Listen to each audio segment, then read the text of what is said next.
할렐루야. 하나님 우리와 함께 계십니다. 이 예배를 받으십니다. 이 예배를 허락해 주시고 은혜 주실 하나님께 영광의 박수를 올려드리겠습니다.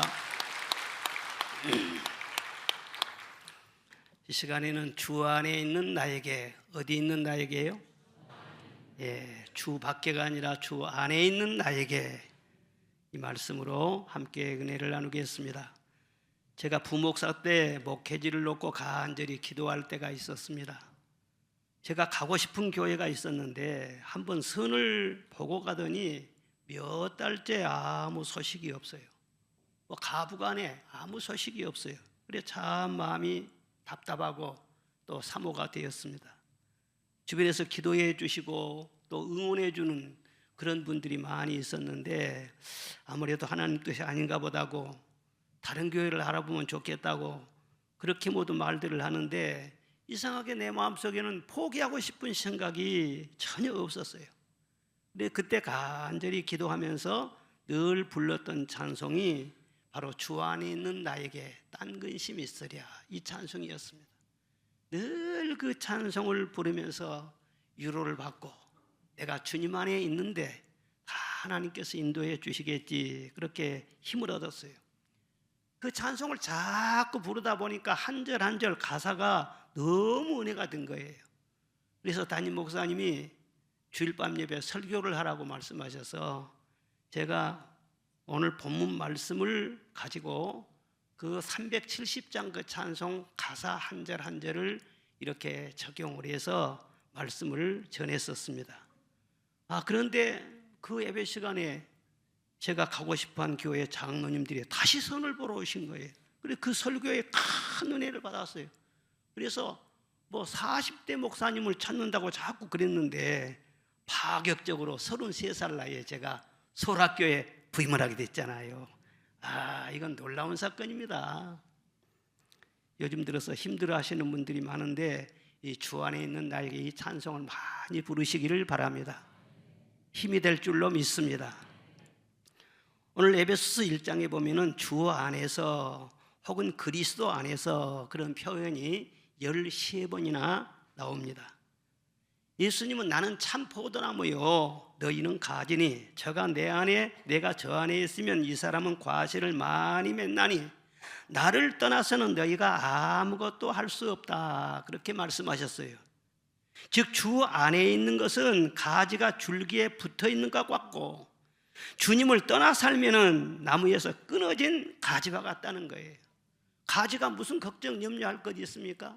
줄기에만 딱 붙어 있으면은 모든 진액을 때를 따라 공급받아 가지고 꽃을 피우고 열매를 맺고 다 이 탐스러운 가지가 되지 않겠어요? 그런데 줄기에서 끊어져 버리면은 아무리 가지가 이쁘고 똑똑하고 잘났어도 점점 말라지죠. 나중에요, 하다가는 불쏘시개로 그냥 던져버릴 거 아니겠어요? 그래서 주 안에 있다고 하는 거예요. 이게 얼마나 귀중한 것이냐. 첫째는 주 안에 있는 나에게는 딴 근심이 없다고 말씀하고 있습니다.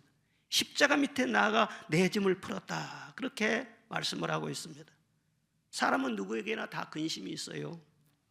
잠언 14장에 보면 웃을 때에도 마음에 슬픔이 있고 즐거움의 끝에도 근심이 있느니라 말씀을 하셨습니다. 가난한 자나 부한 자나 다 근심이 있어요.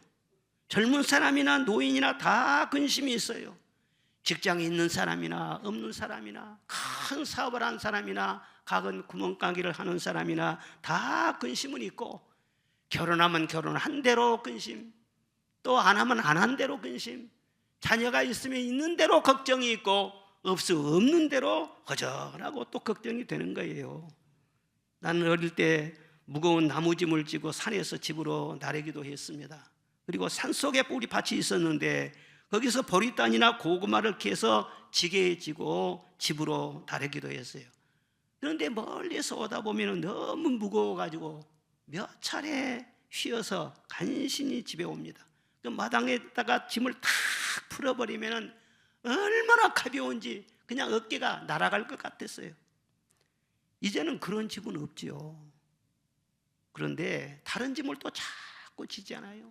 이런저런 짐이 생기지 않습니까? 마음의 근심은 심령을 상하게 한다 그랬어요. 또 뼈를 마르게 한다 그랬어요. 이 세상 근심은 사망에 이르게 한다. 성경은 그렇게 말씀하고 있어요. 그래서 주님은 너희는 마음에 근심하지 말라. 하나님을 믿으니 또 나를 믿으라 말씀하셨어요. 왜 내가 근심이 있는데 주님을 믿으라는 것입니까? 주님이 내 근심을 대신 다 져주셨기 때문인 것입니다. 사람은 누구나 자기 짐 때문에 힘들어하면서 고생하며 살지만 우리 예수님이 이 세상에 오셔서 많은 짐을 지신 것은 전부 다 나를 위해서, 우리를 위해서 그 짐을 지어주신 줄로 믿습니다. 우리 예수님은 능력이 많으시고 지혜가 많으세요. 고생 안 하려면 이만큼도 고생 안 하며 살 수 있습니다. 그런데 이 세상에 오셔서 죄 짓는 것 빼놓고는 우리가 겪을 수 있는 모든 시험은 예수님이 다 당하셨다고 했어요. 예수님께서는 끊임없이 그렇게 고생하며 사셨기 때문에 편할 날이 하루도 없었어요. 마음의 시기도 받으시고 미움도 받으시고 버림도 당하시고 거부당하기도 하시고 배신도 당하시고 모욕과 멸시와 천대를 받고 채찍을 맞으시고 침뱉음을 당하시고 뺨도 맞으시고 조롱을 당하시고 가시관을 쓰셨어요. 목마르기도 하고 줄이기도 하셨어요. 버림받고 나중에는 죽으시고 무덤에까지 내려가시지 않습니까? 그 모든 고난 다 우리를 위해서 당하신 거예요. 나를 위해서 당하신 거예요. 짐 중에 가장 무거운 짐은 죄의 짐입니다. 죄의 삭은 사망이라고 했어요. 죄를 짓고 사망으로 가는 그 길목에 여러 가지 불행한 일들이 있어요. 고통이 있어요. 불안과 저주가 있어요. 그리고 결국은 사망의 수렁으로 몰아 들어가는 것입니다. 그러니까 가장 무서운 짐이 죄의 짐이에요. 그 무거운 죄의 짐을 누가 담당해 줍니까? 내가 수양을 한다고, 내가 무슨 공부를 한다고, 내가 그걸 감춘다고 죄짐이 사라집니까? 아닙니다. 죄는 그대로 살아있는 것입니다. 그 죄는 사람들 앞에서의 죄가 아니라 하나님이 보시는 죄를 말하는 거예요. 하나님이 죄를 정하면 반드시 심판이죠. 그런데 예수님께서 십자가를 다 지심으로써 내 죄를 대신하여 담당하여 주시고 내 모든 짐을 다 그분이요 져주신 거예요. 그래서 헬라 사람들은 옛날에 너 자신을 알라 그렇게 가르쳤고, 불교에서는 너를 무로 여겨라, 즉 없는 것으로 여겨라 그렇게 가르쳤어요. 그리고 유교에서는 너 자신을 닦아라, 수양해라 그렇게 가르쳐요. 그런데 기독교에서는 주 예수를 믿어라. 할렐루야. 왜 주 예수님을 믿어야 되는 것입니까? 예수님께서 내 짐을 대신 다 져주셨기 때문인 줄로 믿습니다. 수고하고 무거운 짐진 자들아 다 내게로 와라. 내가 너희를 쉬게 하리라. 나를 믿어라. 염려를 맡겨라. 내 길을 맡겨라. 자녀를 또 맡겨라. 사업 문제도 맡겨라. 건강도 맡겨라. 내 모든 인생의 무거운 짐 다 내게 맡겨라. 내가 쉬게 하리라. 할렐루야. 여러분 힘들고 어려울 때 조용히 십자가를 묵상하시기를 바랍니다. 십자가를 바라보시기를 바랍니다. 그리고 그 십자가 그늘날에서 쉬시기를 바랍니다. 십자가에서 예수님이 모든 짐을 다 담당하셨어요. 다른 종교는 십자가 없어요. 예수님이 십자가를 지셨어요. 나 대신 지셨어요. 찬송가 539장 1절 한번 불러봅시다. 너 예수께 조용히 나가.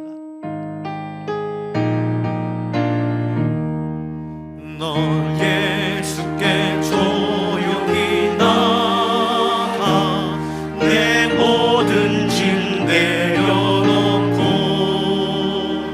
주 십자가 사랑을 믿어 죄사함을 너 받으라. 아멘. 주 예수께 조용히 나 내 마음을 쏟아놓으라.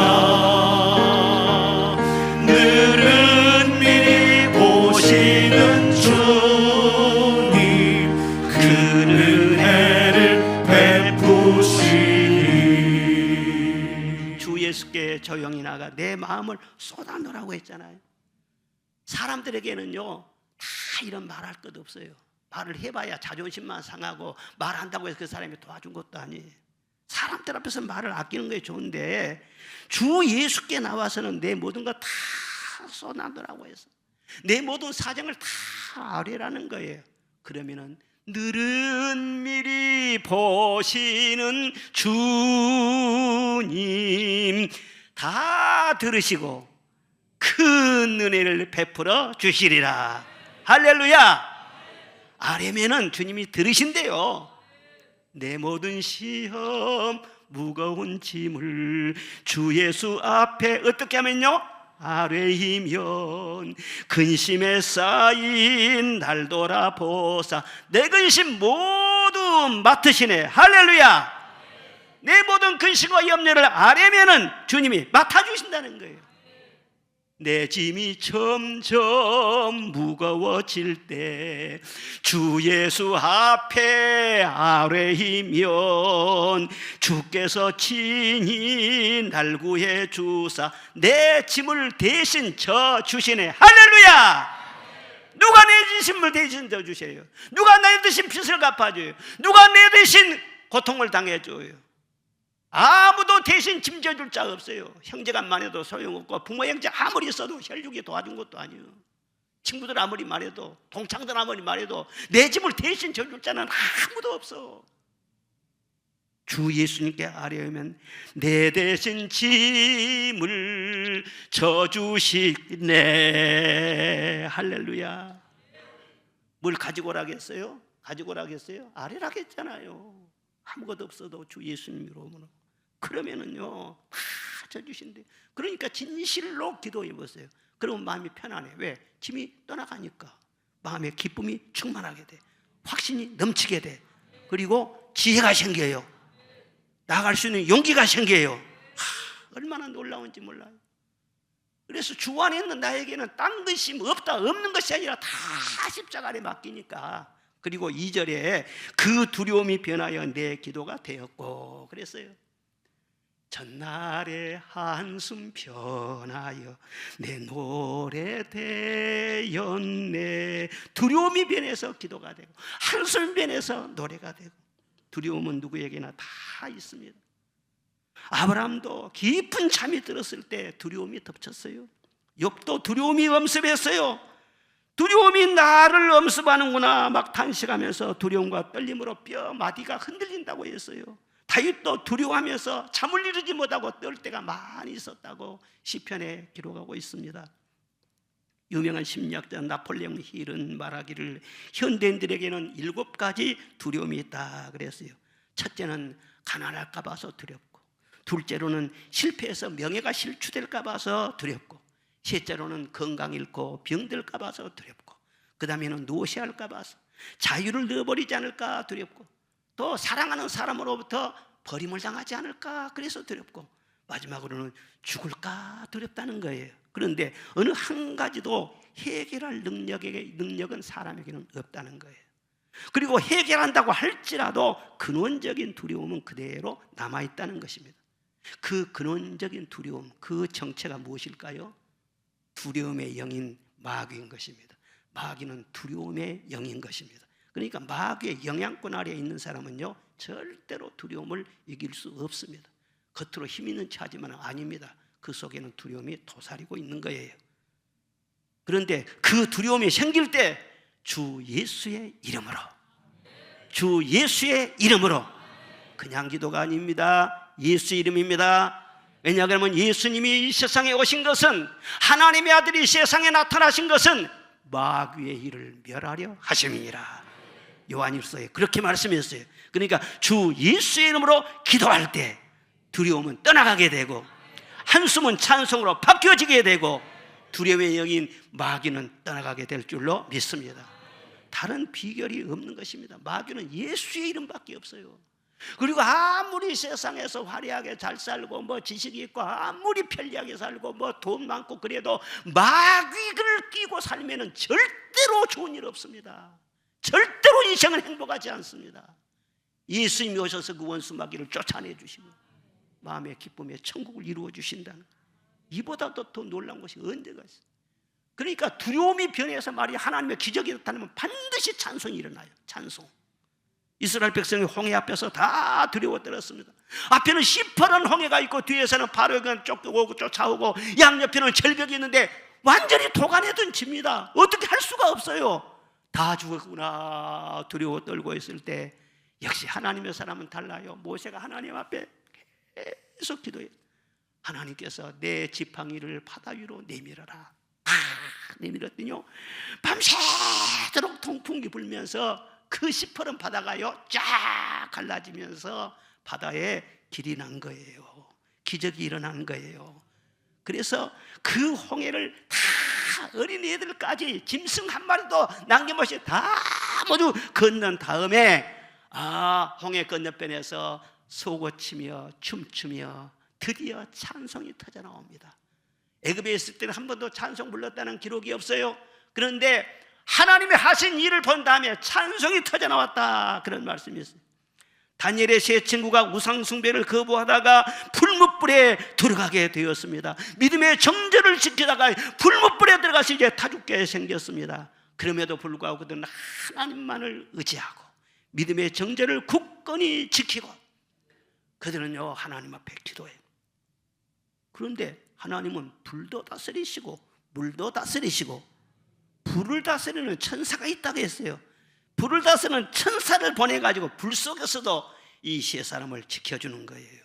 그랬더니 불이 능히 그들의 몸을 해하지 못하였고 머리털도 걸리지 아니하였고 겉옷빛도 변하지 아니하였고 불탄 냄새도 없더라.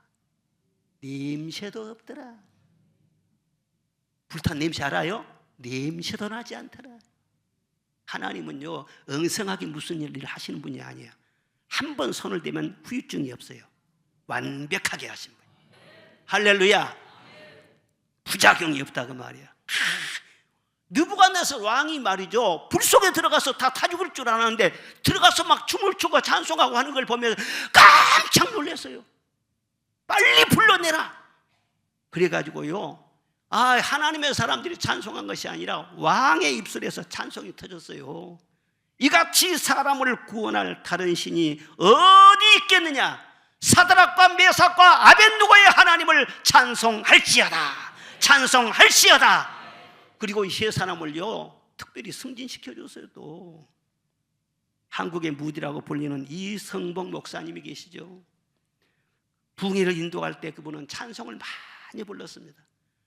저는 녹음을 해준 것을 그 육성으로 이성복 목사님 그 말씀을 들은 적이 있는데 설교하다가 찬송을 많이 불러요. 꼭 저같이 찬송을 잘 불러요. 목소리가 얼마나 낭낭하고 청아한지 몰라요. 그리고 찬송가를 작사를 많이 했어요. 그래서 찬송가 집도 펴내고 막 그랬죠.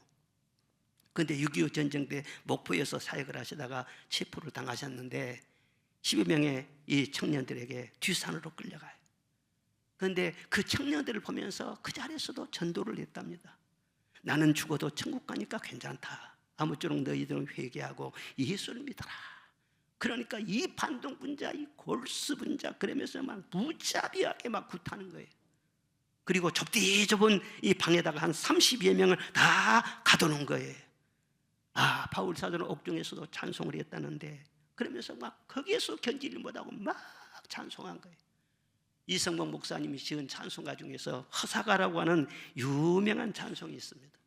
세상 만사 살피니 참헛되거나 부귀공명장수는 무엇하리요.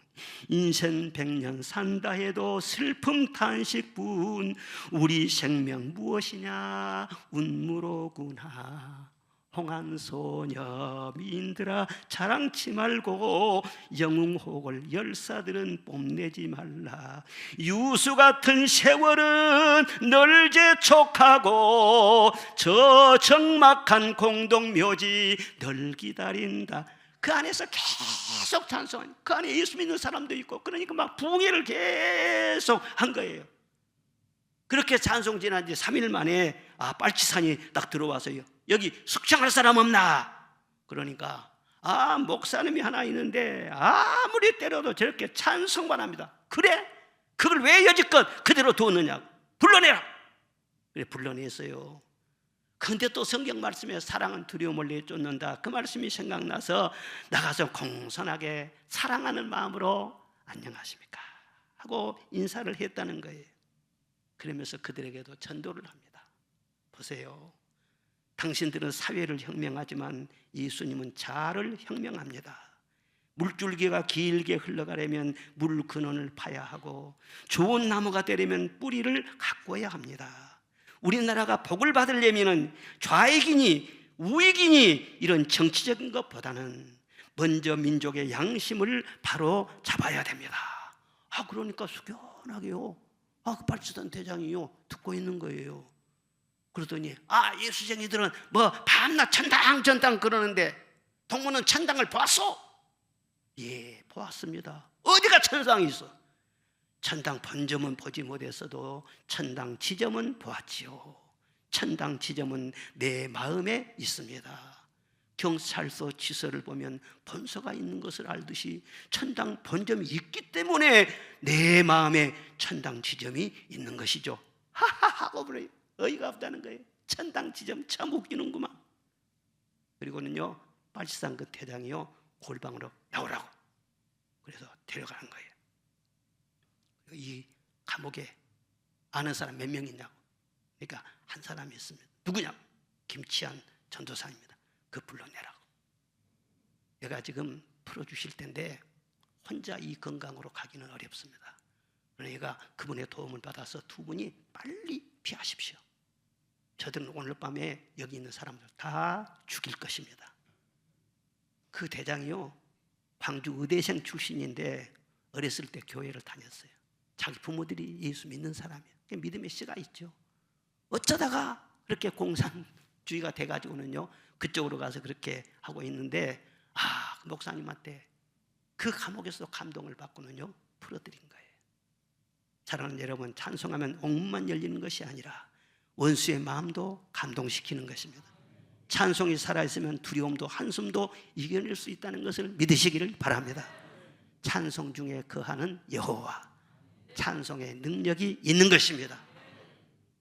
오늘이 바로 10월 마지막 주일이니까 종교개혁주일입니다. 독일의 마틴 루터가 윗덴버그 대학 정문에 95개조 조항을 써붙이고 부패한 로마 교회 개혁을 요구함으로 이 종교개혁 운동이 시작이 된 거예요. 그런데 그때 당시 로마 교회는 유럽의 절대 권력을 쥐고 있었습니다. 황제들을 다 이 교황이 임명을 했어요. 그러니까 거기에서 뭐 시정을 해라 뭐 해라 그렇게 하니까 가톨릭의 이 강력한 저항에 부딪힐 수밖에 없는 것이죠.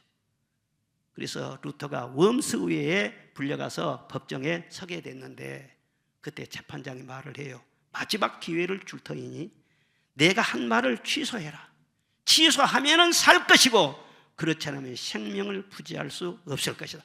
무서운 판결을 딱 내립니다. 그때 루터는 웜스 의회장 거기에요 분위기가 어마어마합니다. 고관들이 다 와서 지금 마르틴 루터를 노려보고 있는 것입니다. 그런데 그 분위기나 그 살기등등한 그 사람들 눈에 압도당하지 않고 오직 하나님만을 바라봅니다. 그리고 그가 외치는 말이 있어요. 하나님, 나 지금 여기 서 있습니다. 그 중요한 순간에 사람을 보지 아니하고 하나님을 바라보면서 살고 죽는 것은 하나님께 있으니 하나님 뜻대로 하옵소서. 그 위협과 두려움을요 이 마르틴 루터가 이겨낸 거예요. 그래서 하나님께서 참 분위기를 주장하고 감동시키고 또 사람들을 세우시고 그래가지고는요 마르틴 루터는 납치하다시피 말이죠 끌고 나가지고는요 자했던 비밀한 성에다가 3년 동안 가둬버립니다. 그 생명을 보호하는 방법이었어요. 거기에서요 신약성경 전체를 번역하게 됩니다. 거기에서 이 계속해서 편지를 통해서 이 종교개혁을 이끌게 됩니다. 그래서 종교개혁이 승리하게 된 것이고 오늘날 우리 개신교가 탄생하게 된 거예요. 그렇게 영적인 싸움을 한 다음에 또 하나님께서 루터에게 주신 것이 무엇이냐? 찬송이에요. 찬송. 그래서 루터가 그때 그 웜스 의회장에서 승리하고 나온 다음에요 그 성으로 가면서 불렀던 찬송이 무엇이냐? 내 주는 강한 성이요 방패와 병기 되시니 585장 한번 부르고 지나가겠습니다.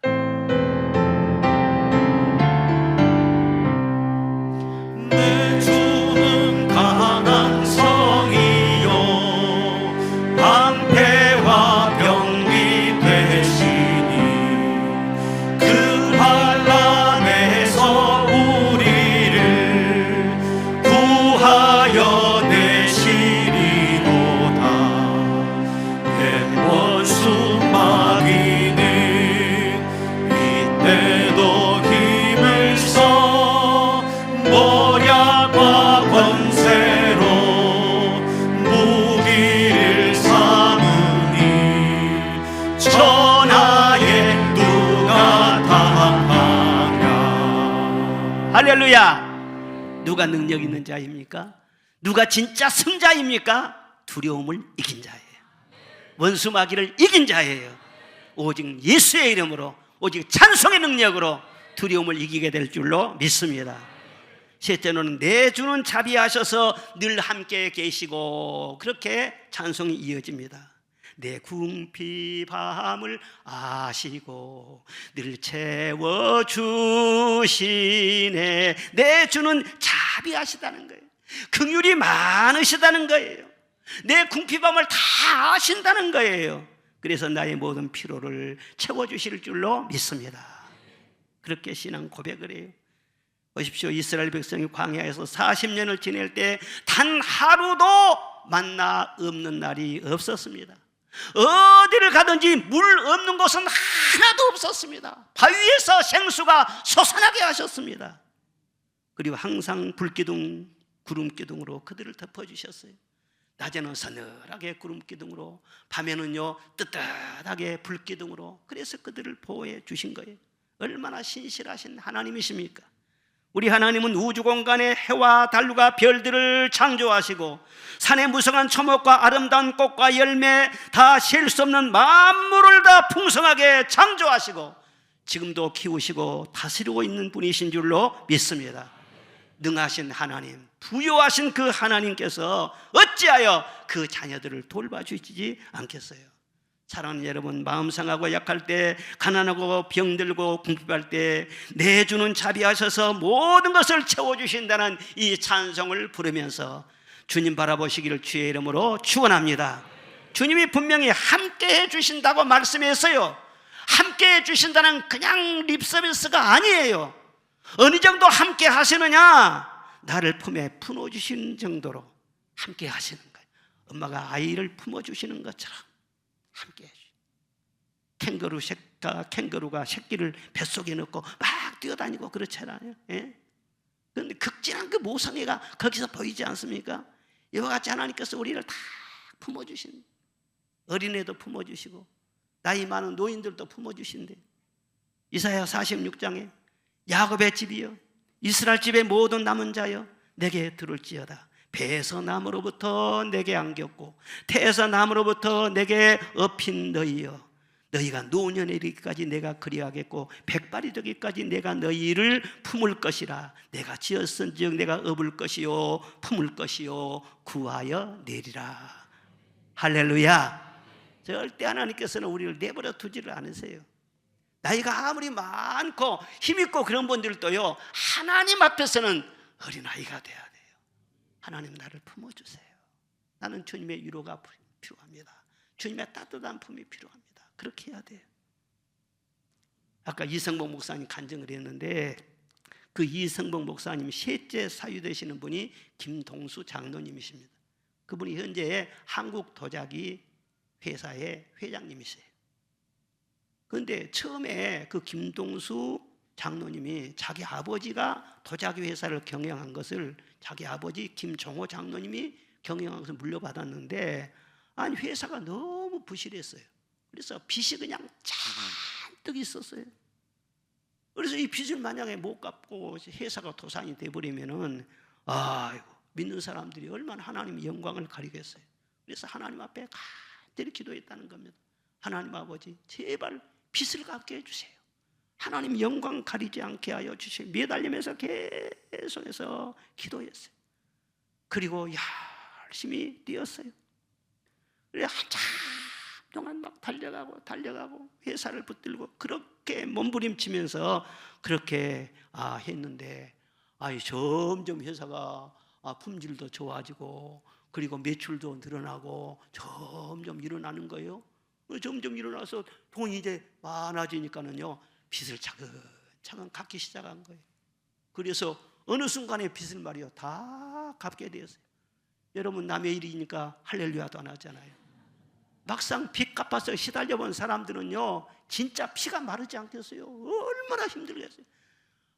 그래서 기도할 때 한참 그렇게 기도해서 하나님 빚만 갚아주시면은 내 생명 불러가도 좋습니다. 빚만 갚으면은 나는 천국 가도 좋습니다. 그렇게 입버릇처럼 그렇게 기도를 많이 했대요. 빚을 다 갚은 다음에 또 걱정이 돼요. 이제 하나님 부르실 거 아니냐. 그래서 돗자리를 딱 펴놓고 목욕을 하고 깨끗한 옷을 입고 딱 누워서 합니다. 예? 그런데 그 회사가 계속 성장해가지고 지금은요 아주 글로벌 전 세계적인 인류 도자기 회사가 된 거예요. 선교 사업도 얼마나 많이 하고 얼마나 크게 하나님께 영광을 돌리고 그분이 운영하는 그 호텔에서 이번에 충주 가가지고 1박을 하고 내려왔지요. 우리 하나님은 우리의 궁핍을 다 아세요. 필요를 다 아세요. 사정을 다 아세요. 지혜가 필요하면 지혜를 주시고 사람이 필요하면 사람을 붙여주시고 믿음이 필요하면 믿음에 담대한 용기를 주시고 건강도 물질도 하나님께 없는 것이 뭐가 있겠어요. 다 있는 것을 믿으시기를 바랍니다. 하나님의 기쁨이 되며 늘 찬송하며 주님을 가까이 하세요. 내 궁핍함을 아시고 늘 채워주시네. 저도 그런 은혜를 지금까지 수없이 체험하면서 살아왔어요. 예? 살아왔어요. 여기가 제가 그냥 있는 것이 아니에요. 하나님 은혜로 있는 것이지. 할렐루야. 여러분 내가 살아있는 것을 감사하십시오. 살아있으니까 말씀도 전하잖아요. 내가 그냥 살아있는 것이 아니에요. 하나님 은혜로 살아있는 거예요. 몇 년 전에 여기서 쓰러져서 죽을 뻔했잖아요. 그때 1시간 동안 죽어 있었어요. 여러분들이 기도로 살아났지. 지금 있는 것은 하나님의 은혜입니다. 그리고 마지막으로 내 주와 맺은 언약은 영불변하시니 그렇게 이어져요. 마지막 4절 그 나라 가기까지는 늘 보호하시네. 내 주와 맺은 언약, 약속 그것을 말씀하고 있어요. 사람도 사람 사이에 약속을 하면은 진짜 중요시하지 않아요? 한번 약속하면 꼭 신실한 사람들은 지키잖아요. 하나님도 우리와 약속을 하신다는 거예요. 언약의 하나님이라 그렇게 말씀을 하세요.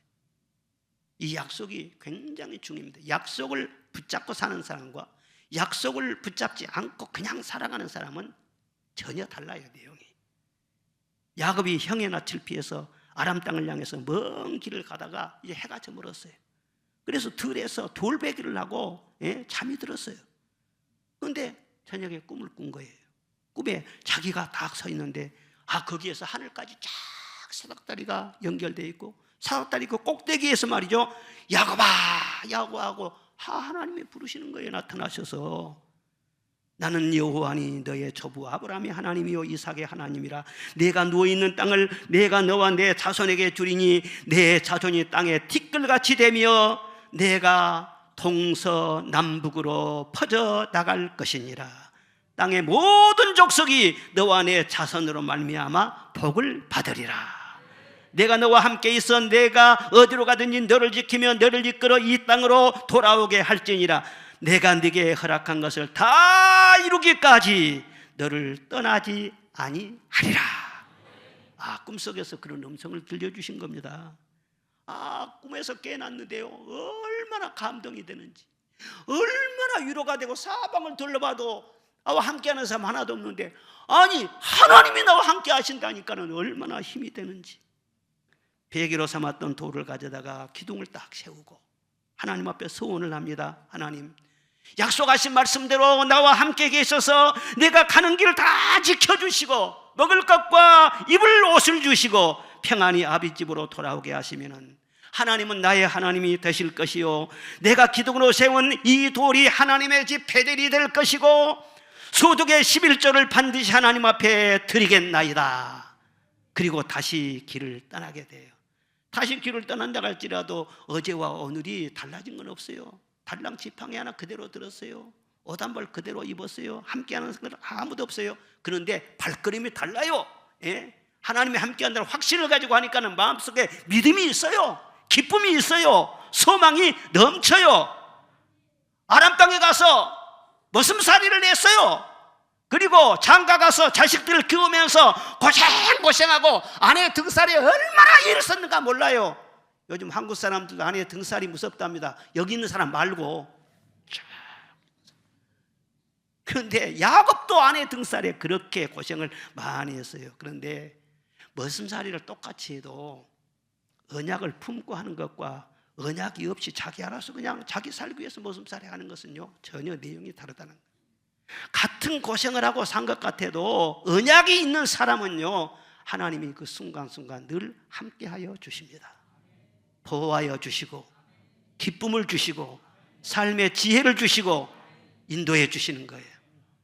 실수도 하나님께서 막아주시고 실수한 것까지도 오히려 합력해서 선으로 만들어주시고 어떤 대적이 나타나도 결정적인 순간에 하나님이 보호해 주셔요.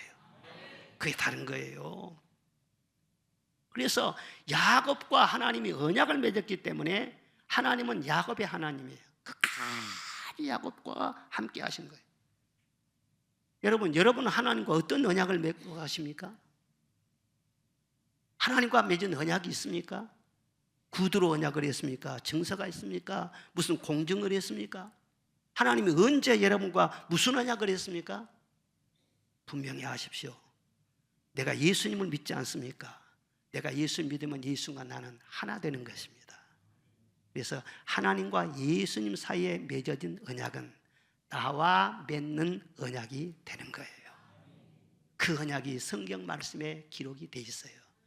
그리고 지금도 주의 종을 세워서 레마의 말씀으로 그 언약의 말씀을 여러분에게 들려주고 있는 것입니다. 그 언약의 말씀을 늘 읽고 듣고 묵상하며 그 말씀으로 힘을 얻으며 살아갈 때 그 나라 가기까지 그 언약의 말씀으로 여러분을 보호하시고 지켜주신다는 사실을 믿으시기를 바랍니다. 그리고 이 찬송 후렴이 어떻게 됐어요? 주님을 찬송하면서 후렴 한번 불러봅시다. 주님을 찬송하면서 할렐루야 할렐루야 내 앞길 멀고 험해도 나 주님만 따라가리. 마지막에 어떻게 되겠어요? 나 주님만 따라가리. 그렇죠? 주님이 내 근심을 다 맡아주셨잖아요. 내 한숨이 찬송되게 해주셨잖아요.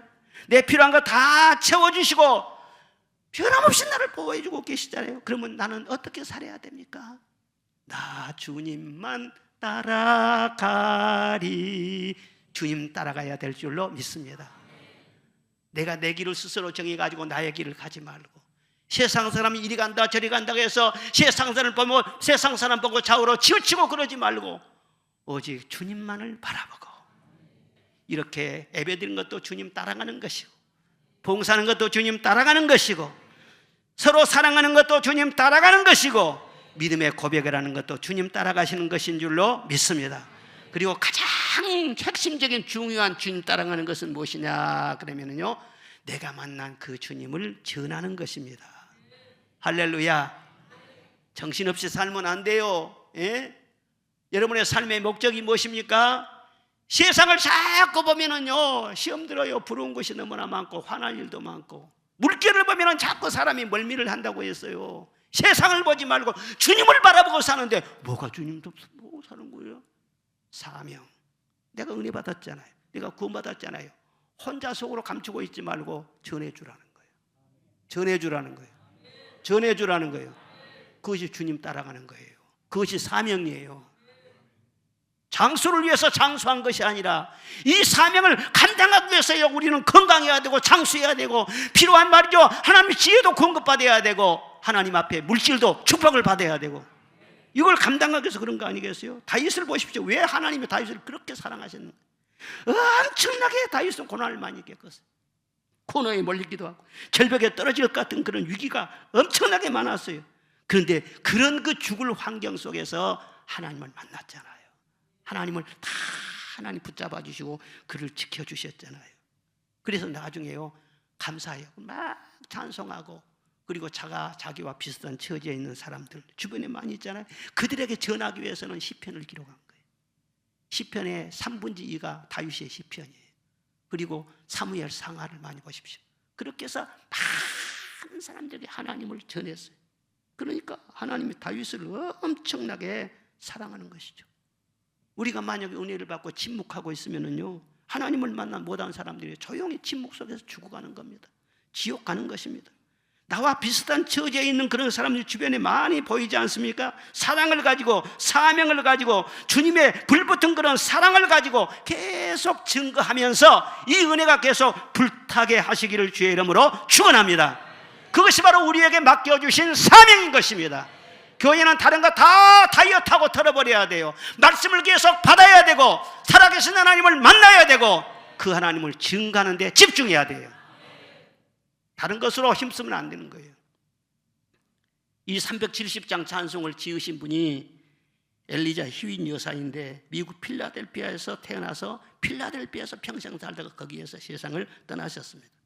그런데 그분은 교육대학을 수석으로 졸업한 인재였어요. 학교 교사로 있었어요. 그런데 가르치다가는요, 척추에 병이 생겨가지고 수술을 했는데, 아니 그 후유증으로 6년이나 고생을 해야 했어요. 그래서 늘 시리에 빠져 있으면서 기도하고 하나님의 뜻을 헤아리고 그랬는데, 그 이후에도요, 몸이 성취를 못해가지고 다시 교육계에 복귀를 하지 못하고 평생토록 주일학교 교사를 하면서 살았습니다. 그런데 하나님께서는 이쪽 길은 막으신 것 같은데 그에게 꼭 환희 크로스비처럼요, 신령한 영감을 주셨어요. 찬송의 영감을 주셨어요. 그래서 우리 찬송가에도 엘리자 히윗 작사한 그런 찬송이 여러 곡이 들어있습니다.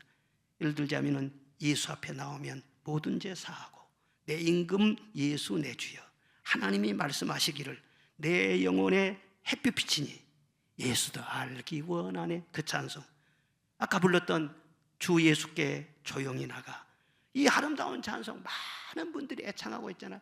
이런 그 보화와 같은 찬송을 많이 받아가지고 이 신령한 영적 부요를 늘 전해준 거예요. 나눠준 거예요. 그 삶이요, 허무한 삶이었다고, 불행한 삶이었다고 누가 감히 말하겠어요? 지금은 천국에서 해와 같이 빛나고 있지 않겠어요? 여러분은 여러분 주신 달란트가 다 있습니다. 여러분이 받은 달란트대로 내가 만난 예수 전하시기를 바랍니다. 예수 없는 사람이 세상에 제일로 불쌍한 사람이에요. 예수님 전해줘야 돼요.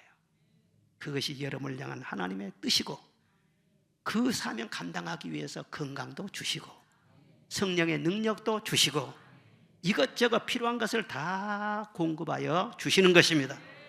그 나라 가기까지 늘 보호를 받으면서 주님의 복음을 전하며 끝까지 주님 따라가는 하나님의 사람으로 사시기를 주의 이름으로 축원합니다.